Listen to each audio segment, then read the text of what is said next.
The heat in Houston that afternoon was the kind that made the pavement shimmer and the air feel heavy in your lungs. Inside a little barbecue joint on the corner, the smell of smoked brisket and baked beans drifted out through the open windows. Behind the counter stood Sam Carter, a man in his late 50s whose broad shoulders had bent a little over the years.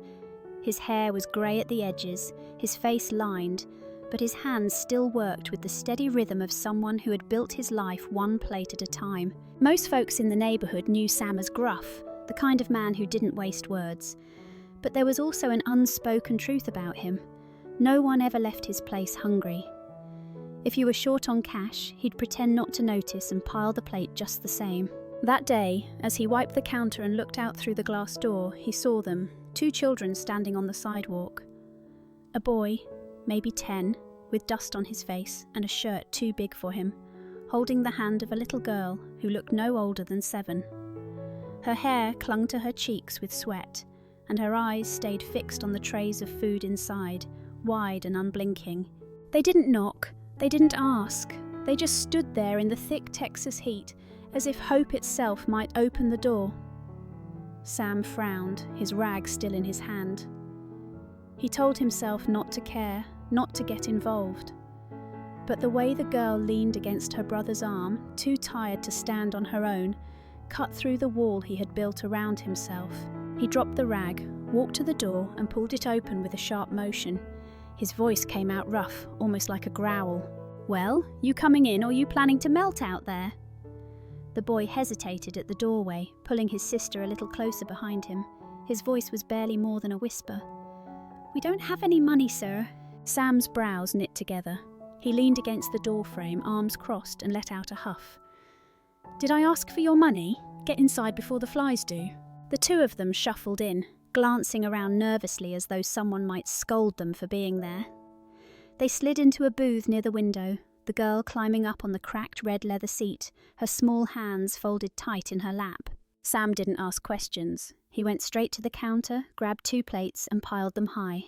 Brisket, baked beans, cornbread still warm from the oven. He poured 2 tall glasses of sweet tea and carried everything over, setting it down with a firm clatter. "Eat," he said simply. For a moment, the children just stared, almost like they couldn't believe it was real. Then the boy nudged the plate closer to his sister. She took a small bite at first, and when the taste hit, she ate faster, her little cheeks puffing with food. The boy followed, chewing hard, his eyes never leaving the plate. Sam stood back, arms folded, watching them. Something in his chest tightened. He hadn't seen kids eat like that since the days when he and his late wife would serve church dinners for the homeless. He tried to shake the thought off, muttering to himself as if complaining would make it easier. When the girl finished, she leaned her head on the table, too full and too tired to keep sitting upright. The boy wiped his mouth on his sleeve and looked at Sam, his voice low but steady. "Thank you, sir. We'll find a way to pay you back, I promise." Sam barked out a short laugh, half annoyed, half amused. "Promises don't buy brisket, kid." But even as he said it, something in the boy's determined eyes stayed with him. The next afternoon, just as Sam was stacking chairs after the lunch rush, the door creaked open. There they were again, Daniel and his sister Mia, standing quietly like they weren't sure if they were welcome. Sam let out a sigh, setting the chair back down. "Well, don't just stand there. Booth's open." They slipped into the same spot by the window, the one where the sun streaked through the blinds and painted lines across the table. Sam didn't ask what they wanted. He already knew. He piled their plates full again, this time with ribs and cornbread muffins. He even tossed in slices of watermelon he'd been saving for himself. Over the next week, the routine continued. Every couple of days, the kids showed up. They never made noise, never caused trouble. They just ate quietly, whispering to each other, and then slipped out with a soft "thank you." Some of the regulars started noticing. A man at the counter muttered one day, "Sam, those strays are eating you out of business. You can't feed the whole city." Sam grunted, pretending not to care. But later that night, as he wiped down the empty tables, he found himself staring at the booth where Daniel and Mia always sat. He couldn't explain it, but the silence in the room felt heavier without them there. One evening, when the plates were nearly clean, Sam finally asked, "What's your story, kid? Where's home?" Daniel's fork froze halfway to his mouth. His eyes dropped to the table. After a long pause, he whispered, "Home burned down. It's just us now." Sam felt the words like a punch in the chest. He didn't push for more. He just slid the cornbread basket closer to the boy and looked away, pretending to fuss with the salt shaker. Sam followed the side street, his boots crunching on gravel, until he reached the edge of a boarded-up building. The windows were shattered, the door barely hanging on its hinges. He paused, listening. Then he heard it, a faint cough, followed by the soft murmur of a child's voice. He stepped closer and peered inside through a crack in the wood. There they were. Daniel had spread out an old blanket on the dusty floor, tucking Mia under it as if it were a proper bed. She shivered, her thin arms wrapped around herself, and Daniel pulled his jacket over her, though it was little more than a rag. Sam's throat tightened. He wanted to storm in, to drag them out, to demand why no one was looking after them. But he didn't move. He knew if he scared them, they might never come back. Instead, the next morning at the diner, Sam packed a paper bag with leftover cornbread, ribs, and a clean blanket he dug out of his closet. He left it just outside the broken doorway without saying a word. When he came back that evening, the bag was gone. For several days, this became his silent routine. Food left in the morning, missing by night. He never saw them take it, but he knew they did. Then, one afternoon, Daniel and Mia walked into the diner again. They sat at their usual booth, their faces brighter than before, though their clothes were still the same. Sam didn't say a thing, just slid plates in front of them like always. But deep down he knew this fragile arrangement couldn't last forever.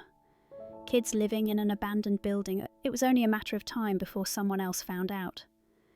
For weeks after they disappeared, Sam found himself looking toward the door every time the bell above it jingled. A part of him expected to see Daniel's serious eyes and Mia's shy smile, sliding into their usual booth, but it never happened.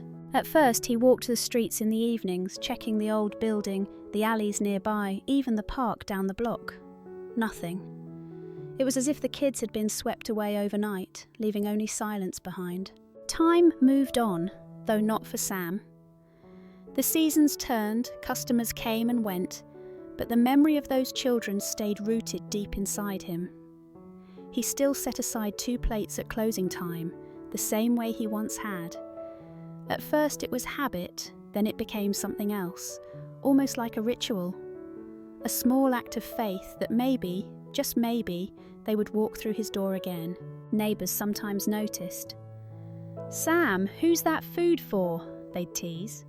He would grunt, shake his head and mutter, "For old friends." He never explained further. Years piled on.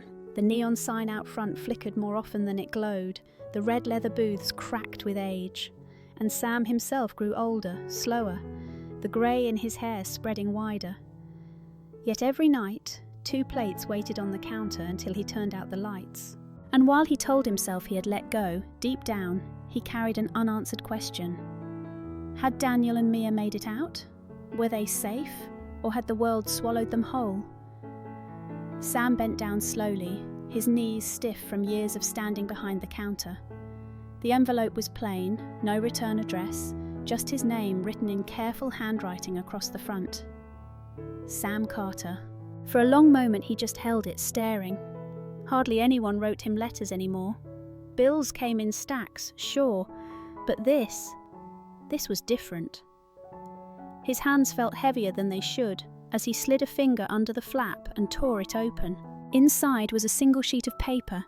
The words were simple, but they made his breath catch. To the man who never let us go hungry, we invite you to the opening of the Houston Children's Hospital. None of this would have been possible without you. Please come. We never forgot. Daniel and Mia. Sam sank into the nearest booth. The same booth the kids had once filled with quiet whispers and crumbs of cornbread. He read the letter once, twice, then a third time, as if the words might change. Could this really be them? Could 2 hungry children from the streets of Houston have grown into people who built a hospital? He thought of Mia's tired little smile, Daniel's promise, "We'll find a way to pay you back." He had laughed then, brushing it off. Now, 15 years later, here it was, staring back at him in black ink. Sam rubbed his face with his rough hands. It had to be real. The handwriting, the names, it couldn't be coincidence. Still, doubt tugged at him. Part of him wanted to crumple the letter, to convince himself it was a prank, nothing more. But another part, deeper and louder, told him this was the moment he had been waiting for all these years. The day of the ceremony arrived sooner than Sam expected. He stood in front of his closet that morning, staring at the same few shirts he had worn for years. None of them looked like they belonged at a hospital opening, but he picked the cleanest one, buttoned it slowly, and tucked it into a pair of faded slacks. The drive downtown felt unreal. Sam hardly ever left his neighbourhood, and now he was pulling up in front of a brand new glass building with a banner stretched across it. Houston Children's Hospital, grand opening. Families, reporters and city officials filled the steps, their voices buzzing in the hot air. Sam hesitated at the edge of the crowd. He almost turned back, but the envelope in his pocket felt like an anchor, pulling him forward. He found an empty seat in the back row, away from the cameras, and lowered himself into it quietly. The ceremony began with speeches from local leaders. Sam tried to listen, but his eyes kept drifting to the stage. And then, he saw them. A tall young man in a doctor's coat stepped up to the microphone. His hair was neatly trimmed now, his posture confident, but the eyes... Sam knew those eyes. Standing beside him was a young woman in a nurse's uniform, her smile warm and familiar. Sam's chest tightened. Could it really be Daniel and Mia, the scrawny kids who once ate cornbread at his booth? He gripped the armrest of his chair, every muscle tense. The young man cleared his throat, looked over the crowd and began to speak. 15 years ago, he said, his voice steady but thick with emotion. My sister and I were just two hungry kids with nowhere to go. One man gave us food, gave us dignity, and reminded us we weren't invisible. Every head in the crowd turned toward the back row. Sam froze in his seat, wishing for a second that he could sink into the floor.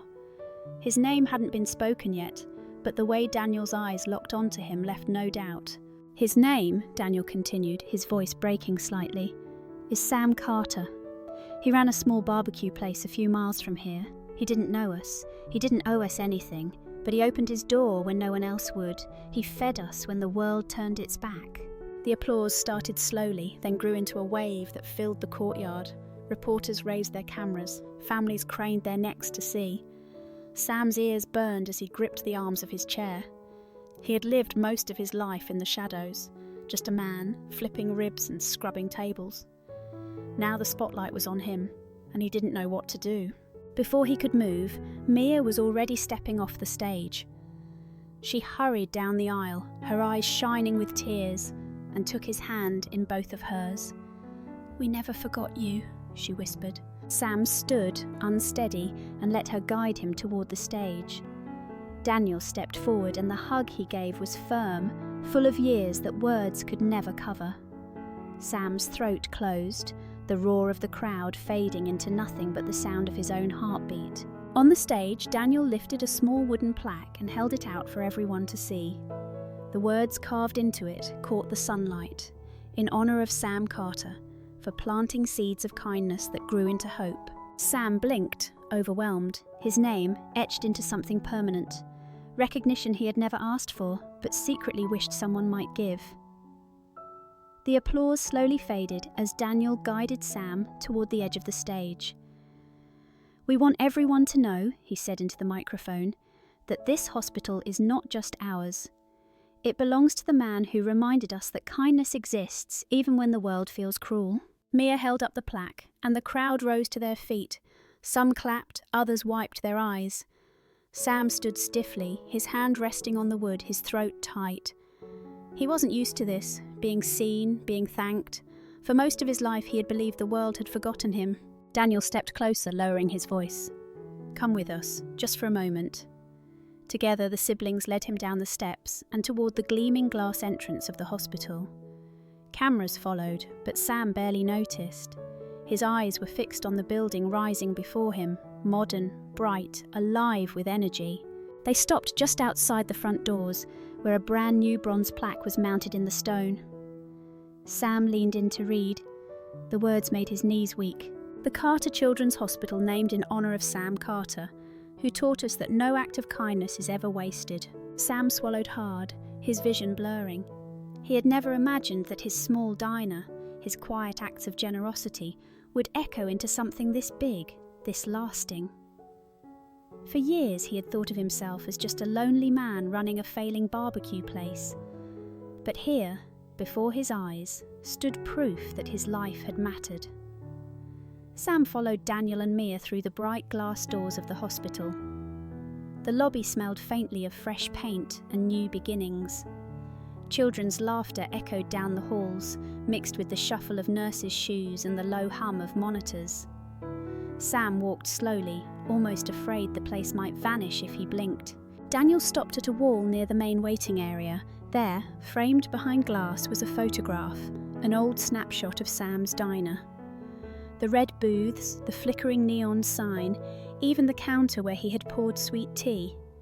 Beneath it, a simple line of text read, "Where Hope Began." Sam reached out, touching the glass with a rough hand.